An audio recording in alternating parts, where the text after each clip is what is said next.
Bonjour chers téléspectateurs, c'est aujourd'hui le 28 avril que la 7e édition du CITA, le Salon international du tourisme d'Abidjan, a ouvert ses portes.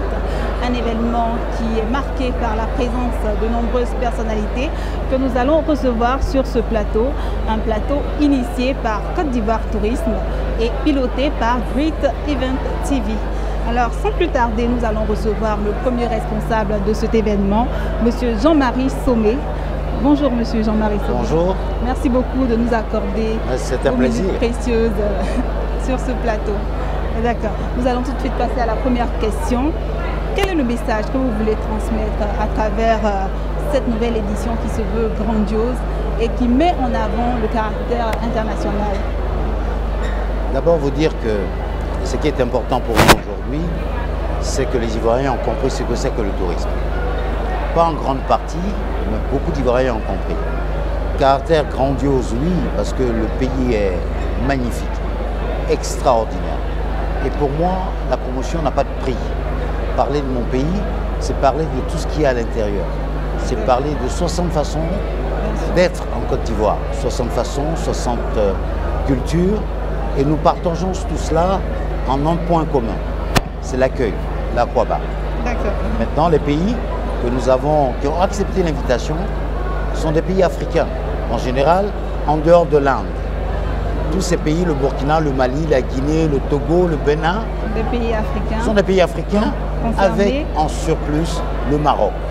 Et donc, ça nous a fait chaud au cœur de savoir que la problématique était posée. Il fallait faire connaître son tourisme. Et le lieu pour le faire connaître, c'est bien la Côte d'Ivoire. Et nous créons ce hub qui est le CITA pour que chacun vienne présenter les offres touristiques de chaque pays. D'accord.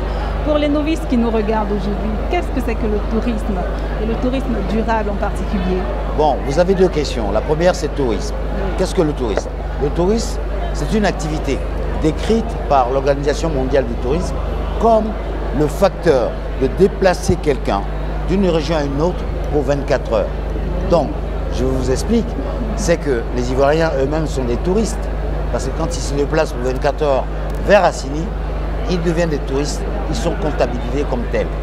Maintenant, cette activité a des retombées néfastes par moment lorsqu'il n'y a pas une prise de responsabilité, une prise de conscience. La durabilité, ça veut dire qu'est-ce qu'on laisse pour demain aux générations futures.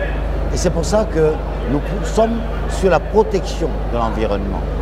Comment préserver nos parcs et réserves? Comment préserver nos animaux? Comment, sur un aspect social, intégrer toutes ces jeunesses sans emploi dans toutes les formes de services existants dans le tourisme. Donc c'est dans le souci de préserver un peu cette nature et tout ça que ce thème-là a été choisi cette année? Bien sûr, parce que ça renferme plusieurs idées.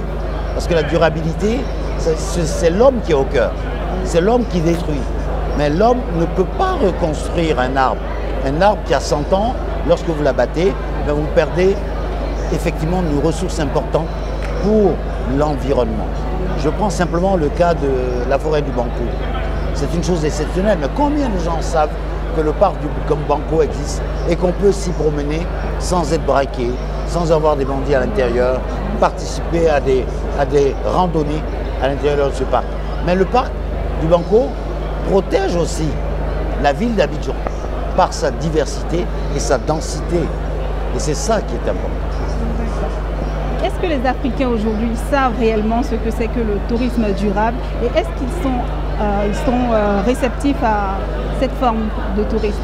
Je crois que nous pratiquions à l'époque le tourisme durable sans savoir exactement. Nos parents, nos aïeuls l'ont fait. Ils ne préservaient dans la nature que ce qu'ils pouvaient manger à la maison. Il n'y avait pas d'abus. On ne tuait pas une biche, 10 biches à la fois. On tue pour préserver, parce que ça doit se régénérer. Aujourd'hui, nous avons tout détruit. Nous détruisons, nous déboisons pour construire. Nous déboisons pour améliorer notre propre condition de vie humaine. Et l'espèce animale est en train de disparaître. Il y a des animaux qui sont en train de disparaître en Côte d'Ivoire et nous ne nous rendons même pas compte. La dernière espèce de rhinocéros en Afrique de l'Ouest, c'était le rhinocéros blanc, existe en Côte d'Ivoire. Et aujourd'hui, c'est le seul qui reste. Je crois que vous allez dans la forêt de Taï, vous allez pouvoir avoir des chimpanzés les plus intelligents au monde. Mais ce sont des chimpanzés qui sont aussi en voie de disparition, qu'il faut protéger. Donc, on considère qu'ils sont plus intelligents parce qu'ils utilisent 12 outils dans leur vie au quotidien. Mais, ce sont nos cousins. Ils ont le même comportement comme nous. Mais ils vivent à l'état sauvage. D'accord. Merci beaucoup, M. Sommet, pour ces quelques minutes que vous avez accordées. Mais je vous en prie, ce fut un plaisir. Merci beaucoup et bon salon à vous. Merci, merci.